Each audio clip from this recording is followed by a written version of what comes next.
আসসালামু আলাইকুম। আজকে আমরা নার্সিং ভর্তি প্রস্তুতির একটা গুরুত্বপূর্ণ ক্লাস নিয়ে এসেছি। আমরা মূলত একটা প্লেলিস্ট বানাবো, যেখানে বিগত বছরগুলোতে নার্সিং ভর্তি পরীক্ষায় যে প্রশ্নগুলো এসেছে, এগুলো আমরা সলভ করব। সো আজকে আমাদের প্লেলিস্টের ১ম ক্লাস। আজকের ক্লাসটায় আমরা গত বছর অর্থাৎ ২০২৫-২৬ বর্ষে ডিপ্লোমা নার্সিংয়ে ম্যাথের যে প্রশ্নটা আসছিল, ওই প্রশ্নগুলো আমরা সলভ করব।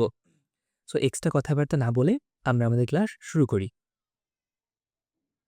আচ্ছা, দেখো, ম্যাথে আমাদের ১ম যে প্রশ্নটা আজকে আমাদের সামনে আসছে, সেটা হচ্ছে কি বলছে দেখো? একটি সমদ্বিবাহু সমকোণী ত্রিভুজের ৩ কোণের সমষ্টি কত? এটা চাইছে আমাদের প্রশ্নে। দেখো, এই প্রশ্নটায় একটু ট্রিক আছে। মানে ট্রিক কেমন?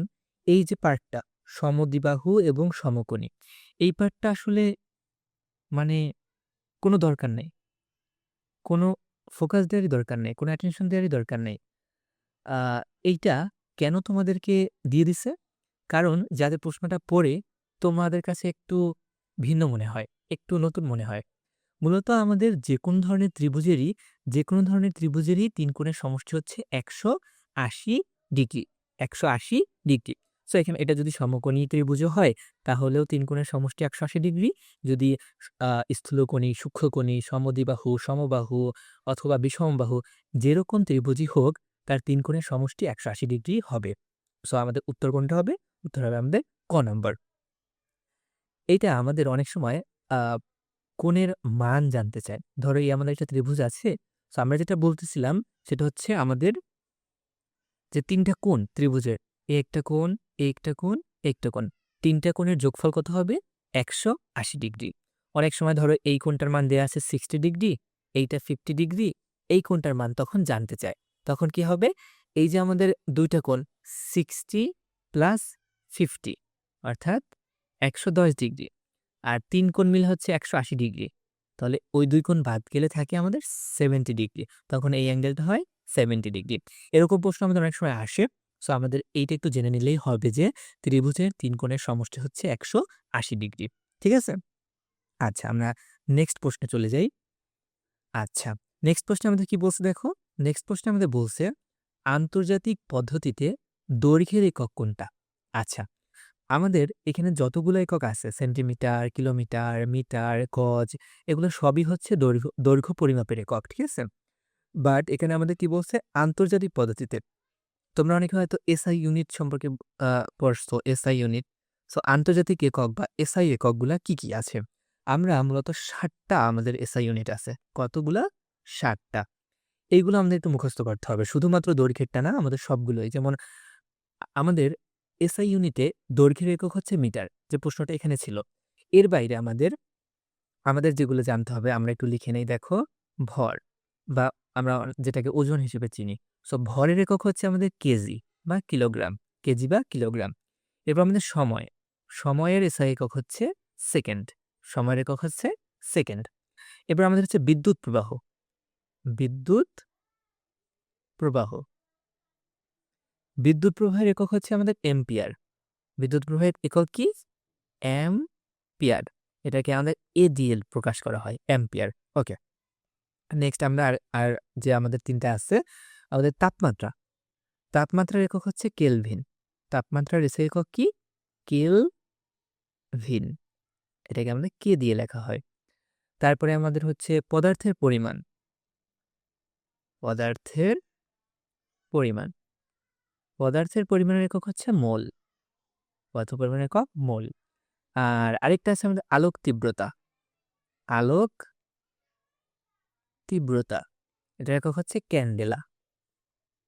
ক্যান্ডেলা। আর যেটা আমাদের এখানে ছিল দৈর্ঘ্য। দৈর্ঘ্য পরিমাপের এসআই একক কি? মিটার। ঠিক আছে? তো আমরা একটা প্রশ্ন যখন পড়ব, তখন ওর আনুষঙ্গিক যত ইনফরমেশন আছে, এগুলো যদি আমরা পড়ে ফেলি, তাহলে আমাদের প্রশ্ন সলভ করাটা কিন্তু সার্থক হবে। আচ্ছা, এখানে আমাদের আরেকটা ব্যাপার আছে দেখো। এই মিটার, কিলোমিটার এবং সেন্টিমিটারের সম্পর্কের মধ্যে আমরা জানি সেন্টিমিটারের ১০০ গুণ হচ্ছে মিটার। ১০০ গুণ। আবার আবার এই যে আমাদের মিটার, এই মিটারের 1000 গুণ হচ্ছে কিলোমিটার। 1000 গুণ। সো আমাদের হচ্ছে সেন্টিমিটারের ১০০ গুণ হচ্ছে মিটার, আর মিটারের 1000 গুণ হচ্ছে কিলোমিটার। মিটারের 1000 গুণ কি? কিলোমিটার। আচ্ছা, আমরা পরের প্রশ্নে যাই। পরের প্রশ্ন থেকে বলছে ২ টা বর্গক্ষেত্রের বাহুর দৈর্ঘ্য এ ও বি মিটার। আচ্ছা, তাহলে এখানে আমরা যেটা দেখতে পাচ্ছি, একটা বর্গের বাহুর দৈর্ঘ্য এ মিটার আর অন্য একটা হচ্ছে বি মিটার। এখন বলছে ওই ২ টা বর্গের ক্ষেত্রফলের অনুপাত কত? আচ্ছা, এই ধরনের প্রশ্ন অনেক আসে, আমরা আজকে একবারে শিখে ফেলবো। দেখো, প্রথম কথা, বর্গক্ষেত্রের ক্ষেত্রফলের সূত্র কি? বর্গের ক্ষেত্রফল। আমরা জানি বর্গের ক্ষেত্রফল হচ্ছে বাহুর দৈর্ঘ্যের স্কয়ার। বাহুর দৈর্ঘ্যের স্কয়ার। সো একটা বর্গের বাহুর দৈর্ঘ্য যদি ২ হয়, তার ক্ষেত্রফল হবে ২ এর স্কয়ার অর্থাৎ ৪। যদি ৩ হয়, তার ক্ষেত্রফল হবে ৩ এর স্কয়ার অর্থাৎ ৯। এখানে আমাদের যে বর্গক্ষেত্রটা দেয়া আছে, একটার বাহুর দৈর্ঘ্য হচ্ছে ২ এ, আর আরেকটার বাহুর দৈর্ঘ্য হচ্ছে বি। তাহলে প্রথমটার ক্ষেত্রফল কি হবে? এ এর স্কয়ার, আর পরেরটার ক্ষেত্রফল কি হবে? বি এর স্কয়ার। তাহলে একটা যদি এ এর স্কয়ার হয় আর এটা যদি বি এর স্কয়ার হয়, তাদের অনুপাত কি হবে? এ স্কয়ার ইসটু বি স্কয়ার, অর্থাৎ এই দুইটার অনুপাত। তাহলে আমাদের অপশন কোনটা হবে? খ নাম্বারটা হবে। এখন এইটা যদি আমাদের এরকম বলতো, ধরো ২ টা আয়তক্ষেত্র, তাদের দৈর্ঘ্য প্রস্থ হচ্ছে, প্রথমটার হচ্ছে এ বি, মানে দৈর্ঘ্য এ, প্রস্থ হচ্ছে বি, আর পরেরটার দৈর্ঘ্য সি, প্রস্থ হচ্ছে ডি। ক্ষেত্রফলের অনুপাত কত? তাহলে আমাদের বর্গের ক্ষেত্রফলের সূত্র হচ্ছে বাহুর দৈর্ঘ্যের স্কয়ার। আয়তক্ষেত্রের কি? দৈর্ঘ্য গুণ প্রস্থ। তাহলে ক্ষেত্রফল কি হইতো? দৈর্ঘ্য গুণ প্রস্থ। এটার ক্ষেত্রফল কি হইতো? দৈর্ঘ্য গুণ প্রস্থ। তাহলে তাদের অনুপাত কি হইতো? AB is to CD. ঠিক আছে? মনে থাকবে? সো আমাদের কি করতে হবে? প্রথম ক্ষেত্রফলের সূত্রটা জানতে হবে। তারপর ক্ষেত্রফলটা বের করতে হবে। এরপর ওই ২ টার অনুপাত লিখে দিলেই হইছে। আচ্ছা, পরের প্রশ্নেতে আমরা চলে যাই। আচ্ছা, পরের প্রশ্নে কি বলছে? এটা একটু ট্রিকি কোয়েশ্চেন। এটা একটু আমাদের যদি আমরা না বুঝি, তাহলে আমাদের কিন্তু প্রশ্ন আমাদের সলভ করতে একটু কঠিন হবে। বলছে একটা বস্তু ৳৫০ বিক্রি করলে যত লাভ হয়, তাহলে ৳৫০ বিক্রি করলে কিন্তু লাভ হয়। এবার বলছে ৳২০ বিক্রি করলে তার অর্ধেক ক্ষতি হয়। তাহলে আমরা বুঝতে পারতেছি যে ৳৫০ বিক্রি করলে লাভ হয় আর ৳২০ বিক্রি করলে ক্ষতি হয়। এখন তাদের মধ্যে একটা তুলনা দিছে যে যদি ৳২০ বিক্রি করি, তাহলে তার অর্ধেক ক্ষতি হয়, যতটা লাভ হইতো তার চেয়ে। ক্রয় মূল্যটা চাইছে। এখন এইসব প্রশ্নে আমরা ১ম একটা ব্যাপার একটু মাথায় রাখবো। দেখো, আমাদের লাভ কখন হয় বা লাভ ইকুয়াল কি? লাভ হয় যখন বিক্রয় মূল্য বেশি হয়। মানে আমরা একটা জিনিস যে দামে কিনবো, তার চেয়ে বেশি দামে বেচলে তখন আমাদের লাভ হবে। সো বিক্রয় মূল্য বেশি হলে লাভ হয়। লাভের সূত্র হইছে বিক্রয় মূল্য বিয়োগ ক্রয় মূল্য। অর্থাৎ বিক্রয় মূল্যটাকে যদি আমরা ক্রয় মূল্য দিয়ে বাদ দেই, আ মানে ক্রয় মূল্যটাকে যদি আমরা বিক্রয় মূল্য দিয়ে বাদ দেই, তাহলে যেটা থাকবে ওইটা আমাদের লাভ। একইভাবে ক্ষতিটা কি? ক্ষতির ক্ষেত্রে কি হয়? বেশি দামে কিনি আমরা, ক্রয় মূল্যটা বড়, কম দামে বিক্রি করি, বিয়োগ বিক্রয় মূল্য। এই দুটো হচ্ছে আমাদের বেসিক সূত্র। এখন আমরা ধরে নেব ক্রয় মূল্যটা হচ্ছে ৳X টাকা। ক্রয় মূল্যটা কয় টাকা? ৳X টাকা। এটা আমি ধরে নিলাম। এখন ১ম ক্ষেত্রে আমাদের ৳৫০ বিক্রি করতে লাভ হইছে। তাহলে ১ম ক্ষেত্রে আমাদের লাভ কত? আমাদের লাভ হইছে, দেখো কি করছে? ১ম ক্ষেত্রে আমাদের লাভ কত? আমাদের লাভ হবে বিক্রয় মূল্য। ১ম ক্ষেত্রে বিক্রয় মূল্য কত? ৫০ বিয়োগ ক্রয় মূল্য। ক্রয় মূল্য আমরা ধরে নিছি X। ক্ষতি। ক্ষতিটা কত দেখো? ক্রয় মূল্য আমরা ধরে নিছি X বিয়োগ বিক্রয় মূল্য। পরের বার কয় টাকায় বিক্রি করছে? ৳২০ য়। আচ্ছা, এই ২ টা ব্যাপারে আমরা মোটামুটি একমত হইলাম। এখন ওদের মধ্যে একটা তুলনা দিয়ে দিছে, দেখো। বলছে যত লাভ হয়, ক্ষতি হয় তার অর্ধেক। অর্থাৎ ক্ষতি কম হয়। এখন আমরা একটা তুলনা পাইছি, মানে অর্ধেক, অর্ধেক হইতেছে। তাহলে আমরা যদি আমাদের বিক্রয় মূল্য, আমাদের লাভটা লিখি, আর এই পাশে যদি আমরা আমাদের ক্ষতিটা লিখি। এখন ওরা ২ জন সমান কখন হবে? যখন আমাদের কি বলছে? আমাদের আমাদের ক্ষতি অর্ধেক হয়। এখন ওই ২ টা সমান করতে হইলে আমাদের হয় ক্ষতিকে দ্বিগুণ করতে হবে, যেহেতু অর্ধেক ক্ষতি হয়। তাহলে অর্ধেক ক্ষতি হইলে ওইটা যদি আমাদের সমান করতে হয়, তাহলে আমরা কি করব? 2 গুণ করে দেব, অথবা এই আমাদের লাভটাকে অর্ধেক করলেও হইতো।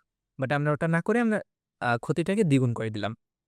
আচ্ছা, এখন আমরা ক্যালকুলেট করি দেখো, আমাদের কি থাকে 50 মাইনাস এক্স ইকুয়াল 2 দিয়ে আমাদের গুণ 2 into x 2x minus 2 into 20 আমাদের 40।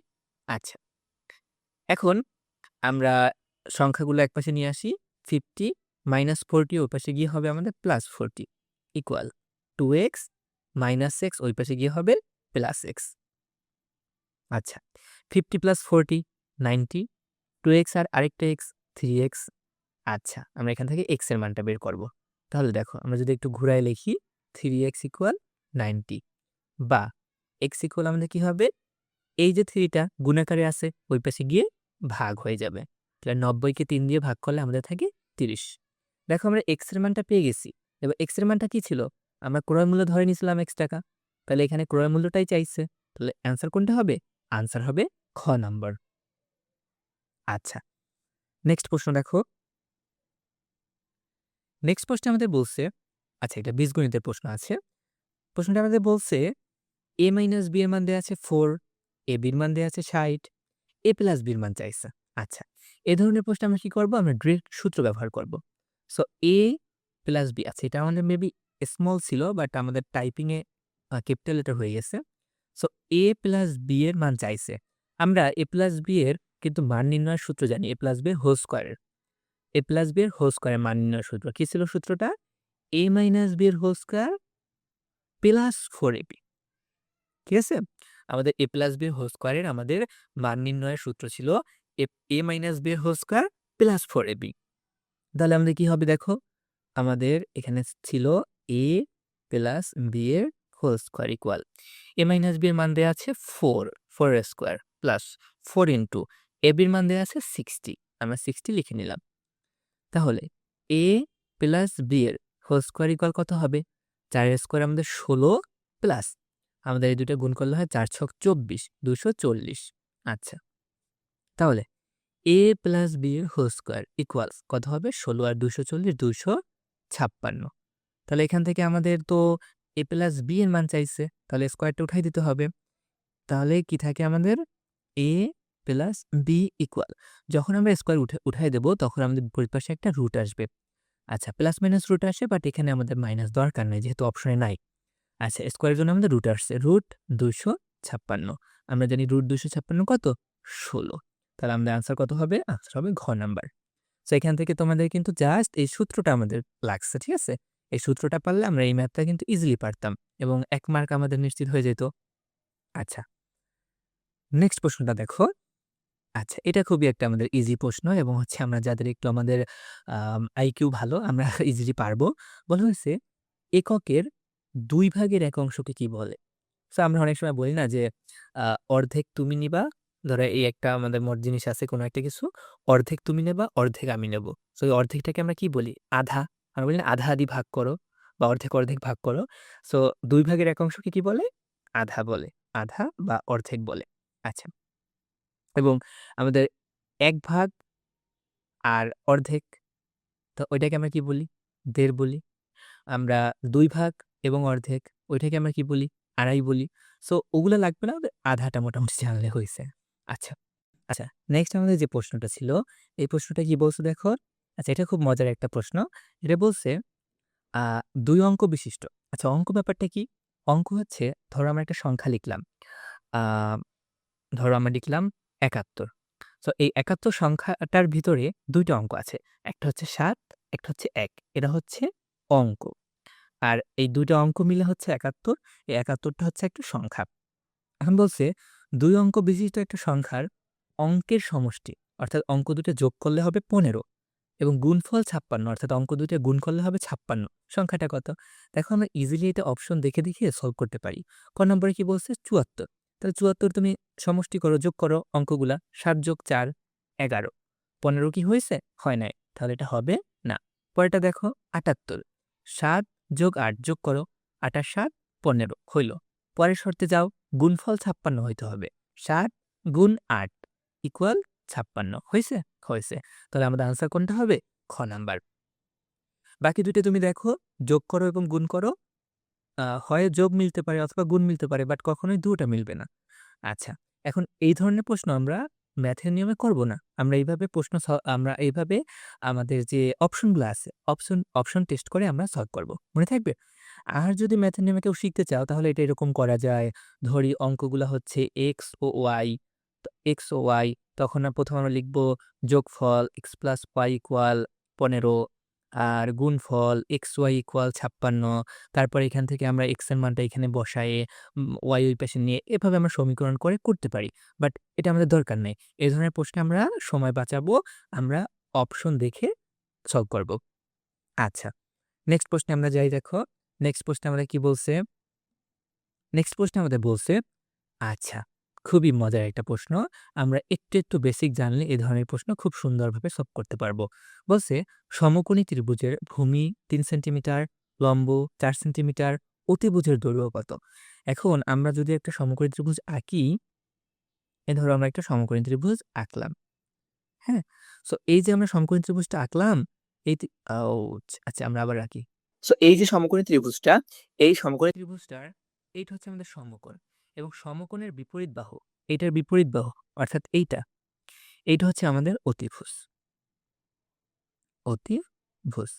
এবং বিপরীত বাহুগুলা, অন্য বাহুগুলা, একটা হচ্ছে আমাদের ভূমি, একটা হচ্ছে উচ্চতা, এটা কোণের উপর ডিপেন্ড করে। সো একটা হচ্ছে, ধরো আমরা এটা ধরে নেই ভূমি, এটা যদি আমাদের কোণ হয়, আর এটা হচ্ছে আমাদের উচ্চতা। এখন আমরা একটা সূত্র খুব সুন্দরভাবে মাথায় রাখবো। এটা আমাদের আজীবন লাগবে। ঠিক আছে? সেটা হচ্ছে অতিভুজ স্কয়ার। অতিভুজ স্কয়ার ইকুয়াল ভূমি স্কয়ার, যোগ উচ্চতাটাকে লম্বও বলা হয়। আমরা লম্ব লিখি, লম্ব স্কয়ার। ঠিক আছে? উচ্চতা বা লম্ব। সো এই সূত্রটা আমরা সবসময় মাথায় রাখবো। অতিভুজ স্কয়ার ইকুয়াল লম্ব স্কয়ার যোগ ভূমি স্কয়ার। এখন আমাদের অতিভুজের মান চাইছে। তাহলে কি হবে? অতিভুজ স্কয়ার ইকুয়াল কত হবে? ভূমি দেওয়া আছে হচ্ছে আমাদের ৩, ৩ এর স্কয়ার, লম্ব দেওয়া আছে আমাদের ৪, ৪ এর স্কয়ার। তাহলে এখানে কত থাকে দেখো, ৩ এর স্কয়ার ৯, ৪ এর স্কয়ার ১৬, ৯ আর ১৬ হচ্ছে ২৫। আচ্ছা, সো আমরা অতিভুজের যেহেতু স্কয়ার ছিল, তাহলে স্কয়ারটা যদি আমরা উঠাই দেই তাহলে কি হবে? অতিভুজ ইকুয়াল ২৫ এর রুট হয়ে যাবে। সো ২৫ এর রুট কত? ৫। তাহলে আমাদের আনসার কত হবে? আনসার হবে আমাদের ৫। আচ্ছা, এরপরের প্রশ্নটা দেখো। আচ্ছা, আমাদের লাভ, ক্ষতি এবং বিক্রয় ক্রয় মূল্যের আবার একটা অঙ্ক আসছে। সো এটা বলা হচ্ছে, একটা কলম ৳১১ বিক্রি করে ১০% লাভে, আ আচ্ছা, ৳১১ বিক্রি করলে ১০% লাভ হয়, এটা বলছে। কলমটির ক্রয় মূল্য কত? এখন আমরা আবার সেই একই রকমের কাজ, আমরা ক্রয় মূল্যটা ধরে নেব। ধরি ক্রয় মূল্য হচ্ছে ৳X টাকা। আচ্ছা, এটা আমাদের ধরে নিতেও হয় না, আমরা অন্যভাবেও করতে পারি। ধরো আমাদের এখানে ১০% লাভ হইছে। সো ১০% যদি লাভ হয়, ১০% লাভে ক্রয় মূল্য ক্রয় মূল্য ১০% লাভে আমাদের ক্রয় মূল্য যদি ৳১০০ হয়, তাহলে বিক্রয় মূল্য কত হবে? তোমরা কি বলতে পারো?